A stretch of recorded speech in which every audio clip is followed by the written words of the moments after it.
Hello everyone. So this part starts right where the last one ended. Our main couple had just shared a kiss, which basically meant they were finally together. At the same time, Amy Chu nervously and a little shyly managed to stop her husband Musong from leaving. She told him, "Don't go. You love Korean food so much. If you go to the USA, you'll probably become too fancy and forget it all. Just come back." Hyunjin was honestly shocked when Musong walked away with all the luggage. That's when she realized the misunderstanding. Taeyoung wasn't going anywhere at all. Later, Taeyoung and Hyunjin returned home together.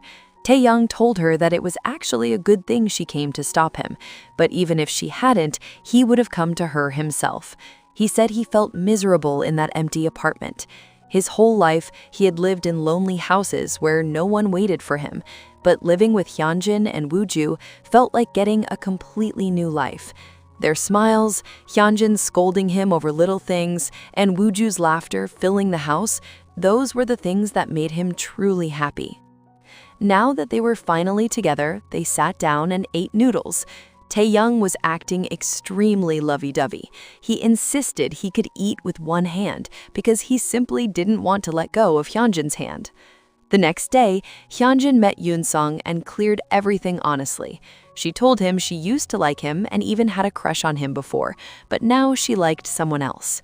Yoonsung calmly said, "It's Taeyoung, right?" Hyunjin nodded. Yoonsung said he had already guessed from the way she looked at Taeyoung. Her eyes had a warmth for him that she never had for Yoonsung. He admitted that he had been jealous and even selfish at one point, but now he sincerely wished her happiness. He said it would take him time to move on, but he truly believed Taeyoung was a good man, and that Hyunjin and Taeyoung together would take good care of Wooju. Meanwhile, Taeyoung was getting one happy moment after another. That day, Wooju called him uncle, and Taeyoung was over the moon. But the moment Wooju's aunt arrived, Wooju immediately switched sides and ran to hug her instead. Poor Taeyoung was left standing there. Now the real competition had begun. Who loved Hyunjin more, Wooju or Wooju's uncle? Taeyoung got so emotional that he loudly declared he wanted to tell the whole world that Hyunjin was his girlfriend and how beautiful she was. Unfortunately for him, when he turned around, all their neighbors were standing right behind them listening to everything. Not a single one of them had missed the show. Hyunjin turned red with embarrassment, apologized to everyone, and ran inside the house. Wooju was standing there making a little mini heart with his fingers, like a proud spectator. Later, Hyunjin scolded Taeyoung for shouting like that, but Taeyoung just shrugged and said it didn't matter because their relationship wasn't meant to stay secret anyway. However, Hyunjin gave him one important rule. When he came to her office, he had to act like they didn't know each other. Their noisy couple video had already gone viral earlier, and she didn't want people thinking she had lied. Taeyoung complained that she was ignoring him and that it didn't even feel like they were a couple yet. Hearing this, Hyunjin quickly kissed him on the cheek. But when they turned around, they saw Wooju standing right between them, silently staring like a strict security guard. Apparently, it was diaper-changing time. Taeyoung sighed and said it felt less like Wooju was his nephew and more like he had suddenly gained a strict father-in-law. He said he would just have to wait until Wooju fell asleep to spend some romantic time with his girlfriend. Unfortunately for him, Wooju was extremely energetic that night and refused to sleep.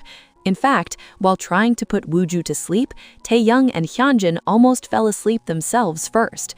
Still, one thing was clear. Both of them were truly happy now, and the biggest reason for that happiness was Wooju. Soon, Hyunjin received a notice from family court. If she wanted to legally become Wooju's guardian, she would have to go through an official process. That meant interviews, documents, and presenting a proper plan for Wooju's future. Hyunjin became nervous, but Taeyoung assured her that she wasn't alone. He helped her prepare everything: documents, interview answers, and plans. After all the preparation, he told her to relax and sleep peacefully.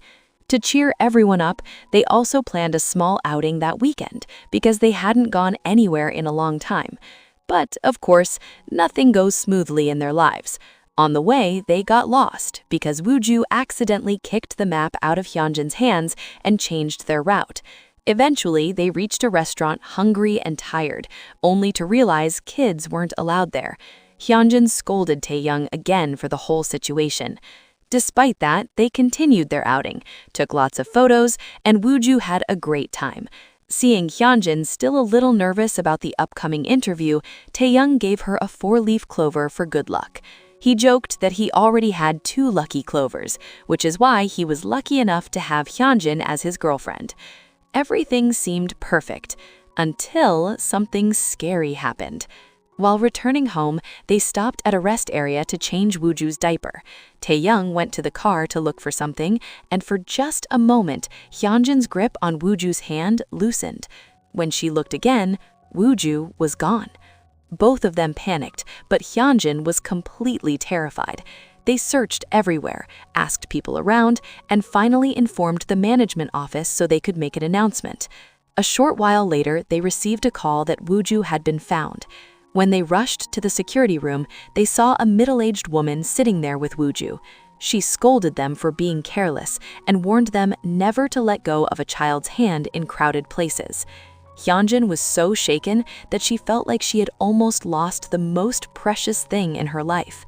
Taeyoung comforted her, saying it had only been a small mistake, and thankfully they found Wooju quickly. But the real problem was still waiting. The next day, Hyunjin had her official interview with a family court representative.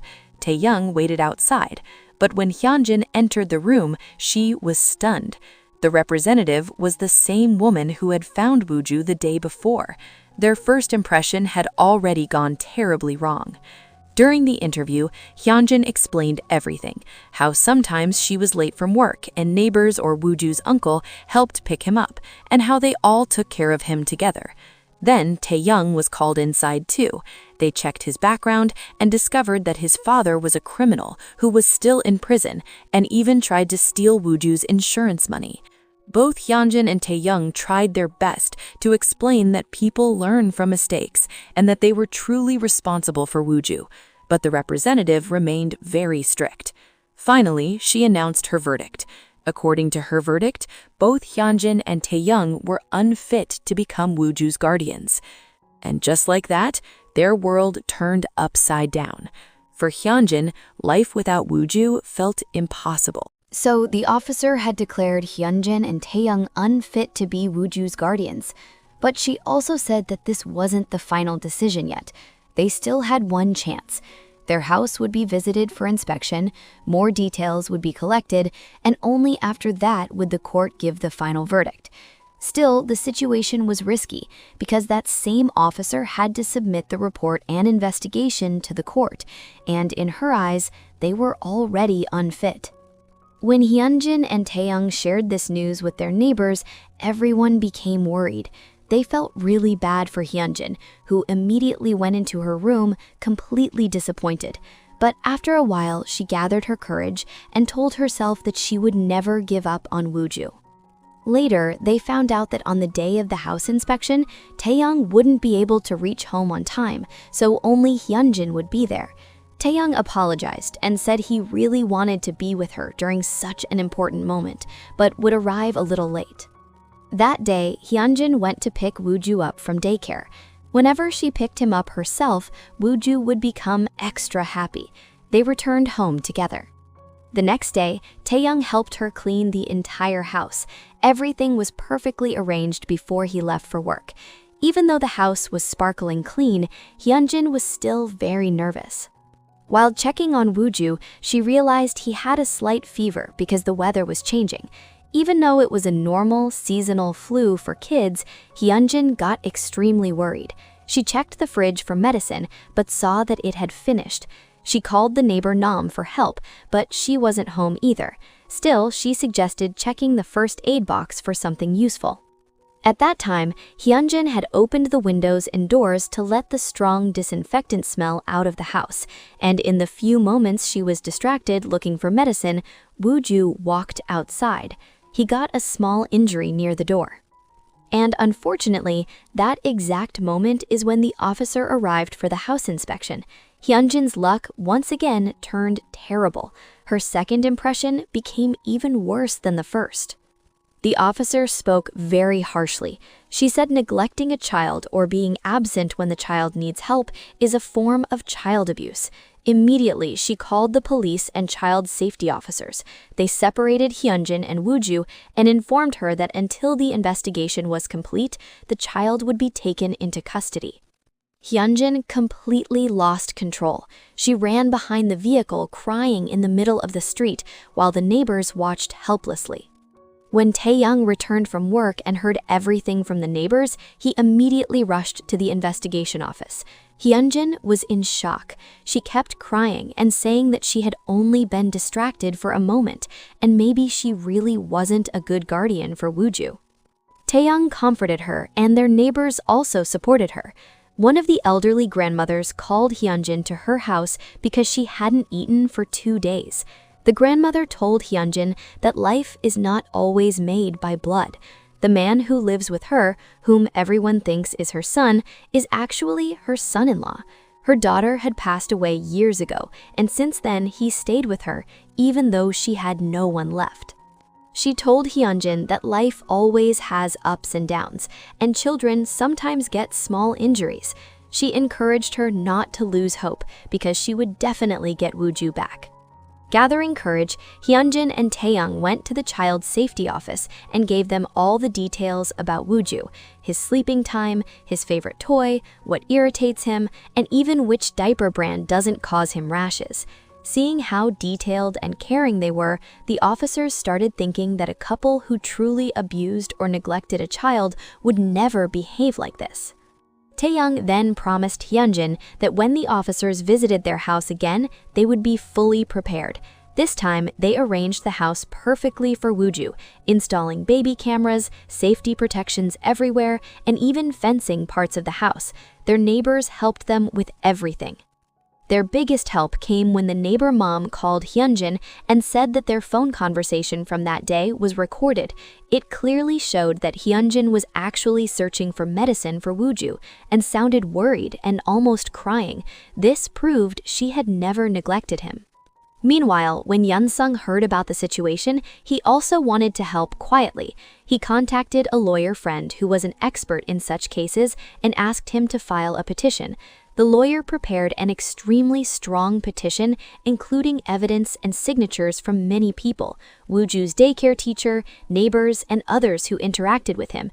Everyone shared their experiences about how lovingly Hyunjin and Tae-young cared for Wooju. This professional petition made their case much stronger.